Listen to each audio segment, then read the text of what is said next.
Rahim. Assalamu alaikum guys, it's me Muhammad Yasir. Welcome to Muhammad Yasir Haydari Official. قال النبي صلى الله عليه وسلم آية المنافق ثلاث إذا حدث كذب وأؤتمن خان يمين الغموس.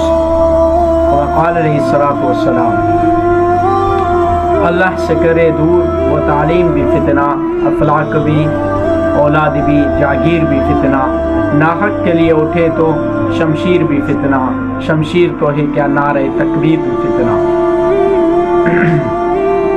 سب سے پہلے کہ میں نے آپ سب حضرات کے سامنے اللہ رب العزت کی ایک حدیث، حضور پاک صلی اللہ علیہ وسلم کی ایک حدیث پڑھی ہے جس کا مفہوم ہے کہ منافق کی تین نشانیاں ہیں۔ اذا حدث کذب واؤتمن خان یمین و غموس، یعنی جب بھی وہ کسی سے بات کرے گا تو جھوٹ کی بات کرے گا۔ واؤتمن خان، اور جب اس کے پاس امانت رکھی جائے گی تو اس میں سے خیانت کرے گا۔ یمین الغموس، جھوٹی قسمیں اٹھائے گا۔ تو اللہ کے نبی نے فرمایا کہ یہ پکا ٹھکا جو ہے وہ منافق ہے۔ یعنی شریعت کے اندر جھوٹ بولنے اور جھوٹی قسمیں کھانے اور امانت میں خیانت کرنے والے کو منافق کہا جاتا ہے۔